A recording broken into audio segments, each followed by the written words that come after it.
Buon pomeriggio a tutti dall'ippodromo Arcoveggio. Cominciamo la riunione di oggi con i gentleman in sulchi a cavalli di 4 anni, non vincitori di 12.000 euro in carriera. Sono in 8. 1 Borea SL Filippo Monti, 2 Bimbo di 1000 Zanichelli, 3 Blanca Cash Stefano Baldi, 4 Baltimora dei Mag Massimo Magrini, 5 Big Queen Francis Andrea Venezia, 6 Black Fire Horse Michele Canali, seconda fila 7 Black di Venere Massimo De Luca, 8 Boom Sea Carlo Ballotta. Rinuncia al lancio Black Fire Horse.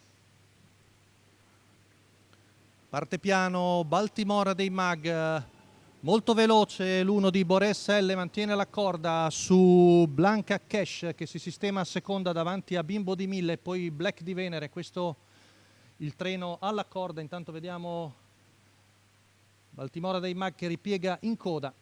Quindi posizioni già delineate con all'esterno, vediamo il numero BQ Francis, poi la via del largo è presa anche da Boom Sin, anticipo su Black Fire Horse, qualche scaramuccia centrogruppo, alla fine si lancia al largo Michele Canali con Black Fire Horse e avvicina i primi. Intanto la battistrada ha percorso i primi 400 metri in 31,6. Sempre Bores L, Filippo Monti in vantaggio davanti a Blanca Cash, Bimbo di 1000, Black di Venere.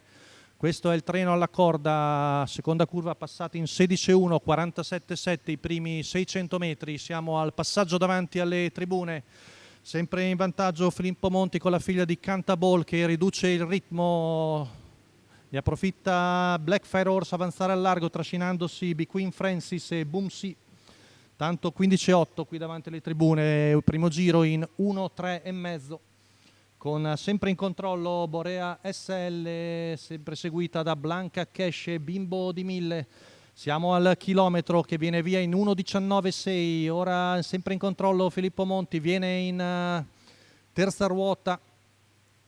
Ci sembra Boom Sea con Carlo Ballotta che però si getta di galoppo ai 400 finali, retta di là passata in 14,7, ancora in controllo Boreselle che si tiene di fuori Black Fire Horse, poi sempre Blanca Cash in seconda posizione su Bimbo di 1000, Black di Venere, poi c'è la terza ruota di Big Queen Francis, ultima curva passata in 15,8, retta d'arrivo, ora allungherà Borea SL, si trascina Blanca Cash e Black di Venere, ultimi 50 metri, Borea SL in vantaggio su Blanca Cash, mentre emerge terzo Black di Venere su Big Queen Francis, mentre Bimbo di 1000 fa un giro largo, 14,9 la retta d'arrivo, 1,17,7 il tempo al chilometro, la vittoria della favorita Borea SL, Filippo Monti, il team Elert al training, la scuderia Leonardo. Rivediamo la retta d'arrivo della figlia di Cantaball che controlla Blanca Cash che l'ha seguita per tutta la corsa, mentre per linee interne sbuca terzo Black di Venere.